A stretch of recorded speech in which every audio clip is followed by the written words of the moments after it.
Assalamualaikum warahmatullahi wabarakatuh.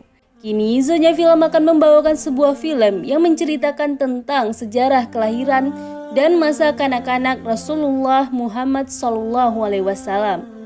Tahun kelahiran Nabi Agung Muhammad SAW dihubungkan dengan tahun gajah 570 Masehi, ketika Raja Abraha, raja penguasa Yaman, berniat menghancurkan Ka'bah.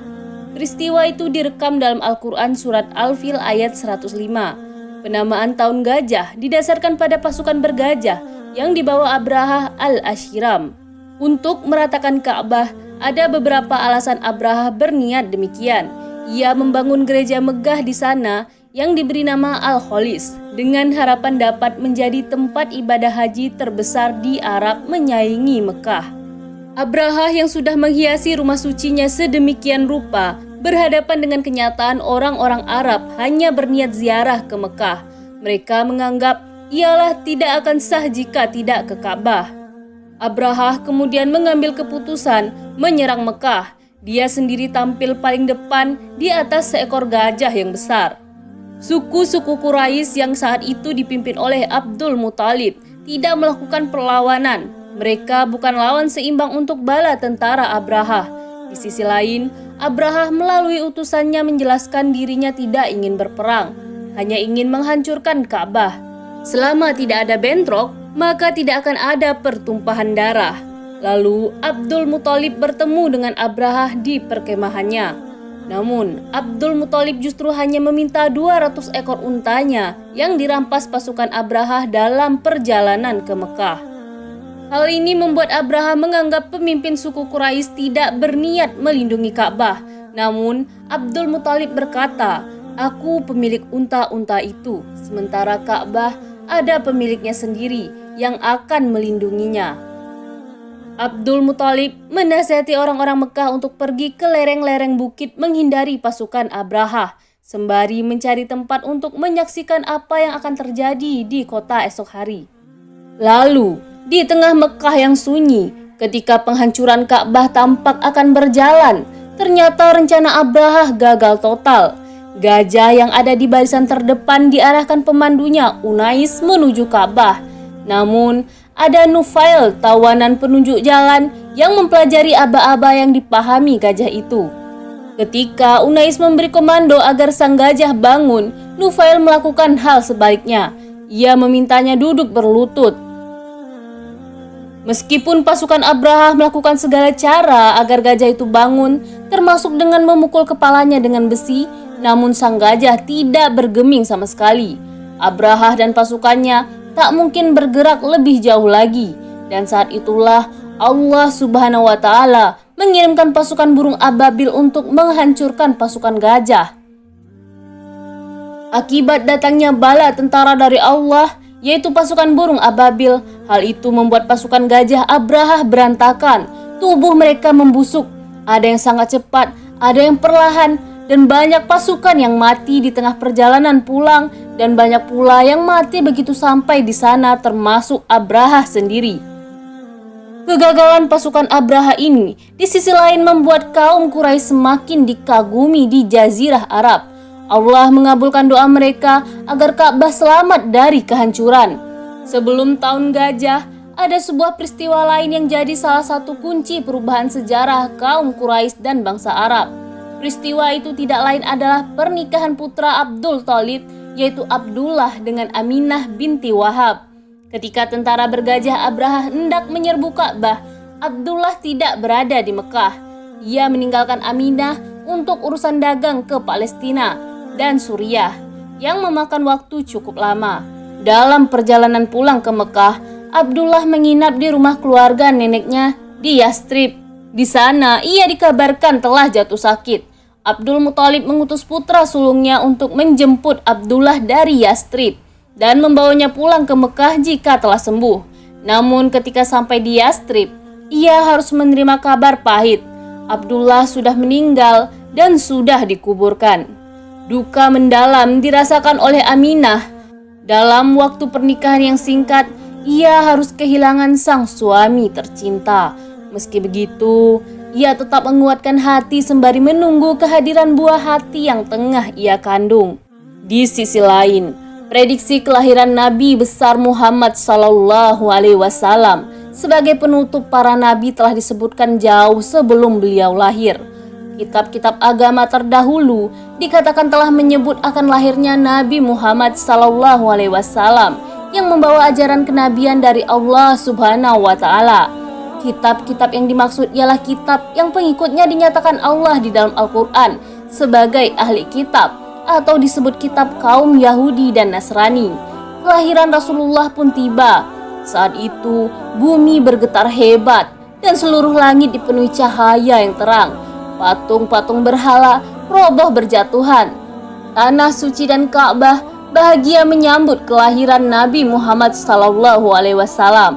Bayi laki-laki mulia yang ditunggu-tunggu itu akhirnya lahir, dan kakeknya Abdul Muthalib yang mendengar kabar itu sangat gembira. Ia lalu mengangkat dan membawa bayi itu ke Ka'bah. Lalu ia memberi nama cucu tercintanya Muhammad.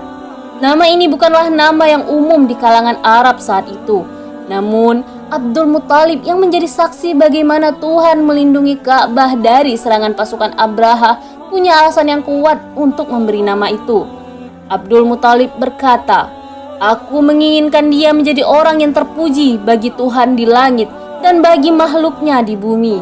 Setelah baginda Nabi Muhammad SAW lahir, Abdul Muthalib memerintahkan penyembelihan kambing-kambing.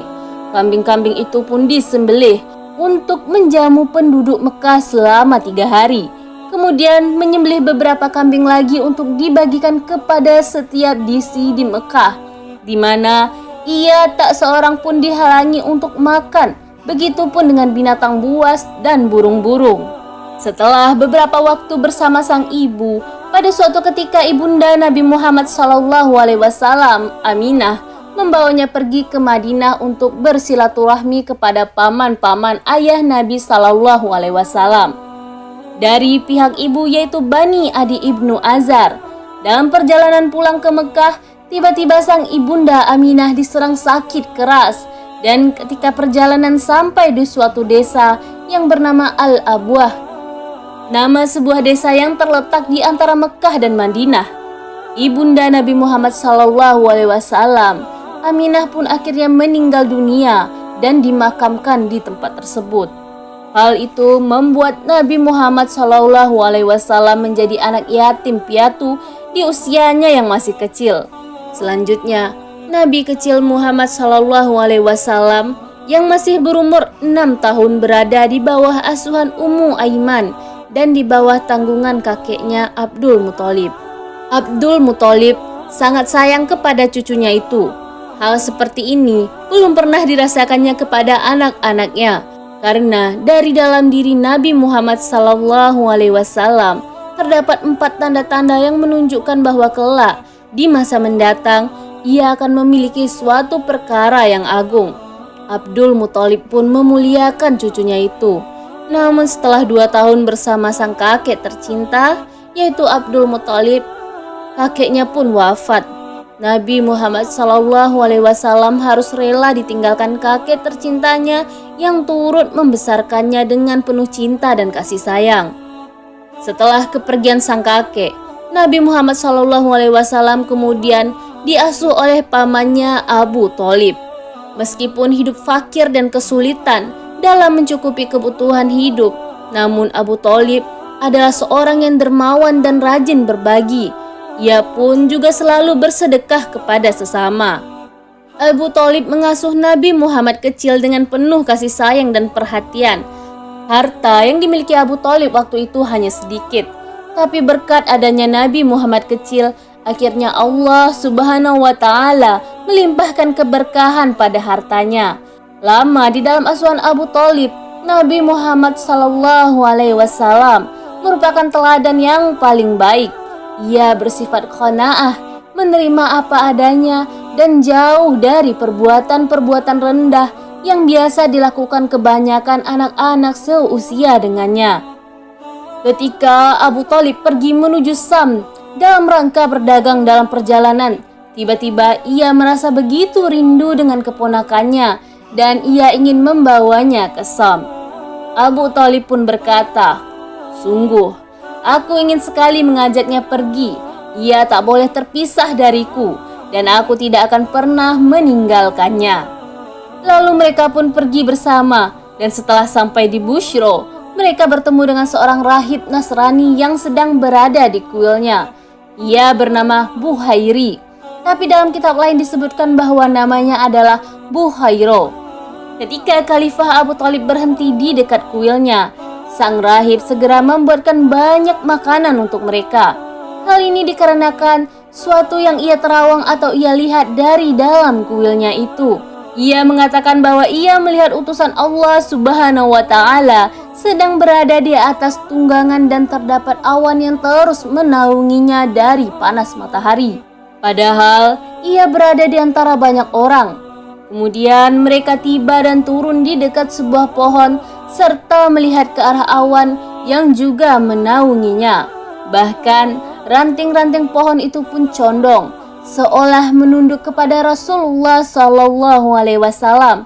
Dan ketika Buhairah melihat fenomena ini, ia pun turun dari kuilnya dan mengutus seseorang untuk menemui mereka.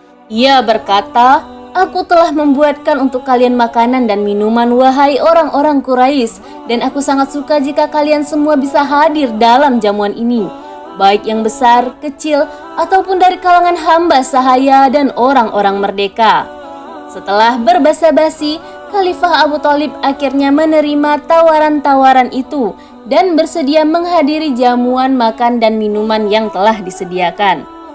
Ketika Buhairah melihat Nabi Muhammad kecil, ia merasa ada sesuatu yang berbeda dari anak itu.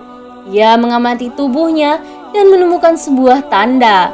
Maka setelah mengetahui tanda-tanda itu, Buhairah lalu menemui Abu Thalib dan bertanya, "Apa hubunganmu dengan anak kecil itu, wahai Abu Thalib?"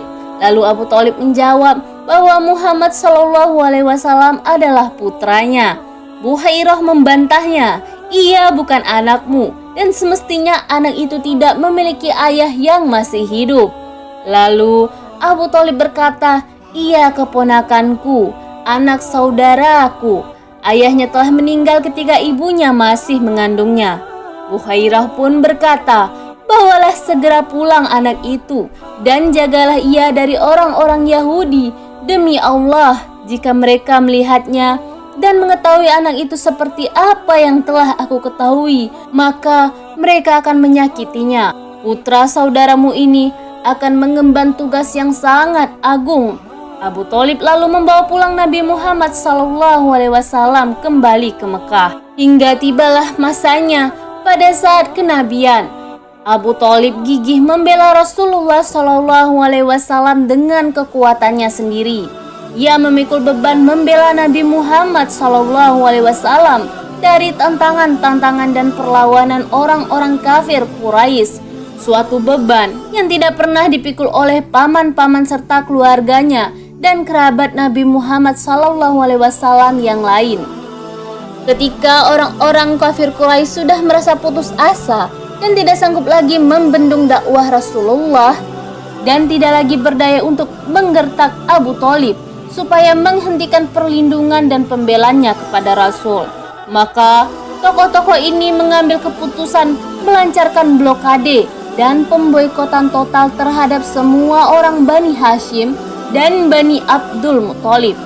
Dengan semangat baja, mereka hadapi kepungan ketat serta pemboikotan total di bidang ekonomi dan sosial selama lebih kurang 3 tahun. Mereka menahan penderitaan dan kelaparan hingga tibalah pada suatu hari Rasulullah SAW memberitahukan kepada Abu Thalib bahwa naskah pemboikotan yang ditempelkan oleh orang-orang kafir Quraisy pada dinding Ka'bah sudah hancur dimakan rayap, sehingga tidak ada lagi bagian yang tinggal selain bertuliskan dengan nama Allah.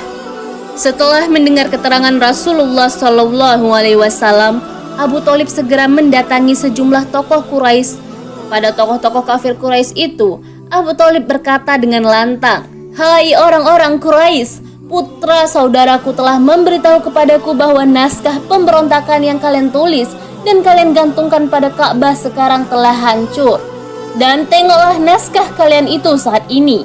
Abu Thalib mengatakan semua itu hanya berdasarkan kepercayaan yang penuh kepada Nabi Muhammad SAW. Bahkan ia sendiri belum pernah melihat bagaimana keadaan naskah yang tergantung pada dinding Ka'bah itu. Tokoh-tokoh Quraisy merasa senang dengan kesediaan Abu Thalib menyerahkan Nabi Muhammad SAW bila terbukti beliau berdusta. Maka mereka segera pergi menuju Ka'bah untuk menengok naskah pemboikotan. Dan ternyata benar apa yang dikatakan Nabi Muhammad SAW.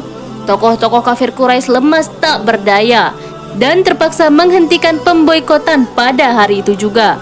Nabi Agung Muhammad SAW sendiri merupakan nabi paling akhir yang diutus Allah Subhanahu wa taala untuk menuntun umat di dunia, di mana Allah Subhanahu wa taala menjadikan Nabi Muhammad SAW sebagai penutup para nabi dan tidak ada lagi nabi setelahnya. Hal inilah yang menyebabkan Nabi Muhammad SAW mempunyai sebutan sebagai Khatamun Nabiyyin atau nabi paling akhir sebagai utusan Allah. Nabi Muhammad SAW bertugas menyempurnakan ajaran Allah Subhanahu wa taala yang telah disampaikan oleh nabi-nabi sebelumnya. Nah, itulah rangkum film kali ini. Dan terima kasih karena telah menonton Zonya Film. Jangan lupa untuk support terus channel ini dan tinggalkan komen kalian semua untuk memberikan saran-saran dan masukan kepada konten ini. Saya Rahma Agustina mengucapkan terima kasih. Wassalamualaikum warahmatullahi wabarakatuh.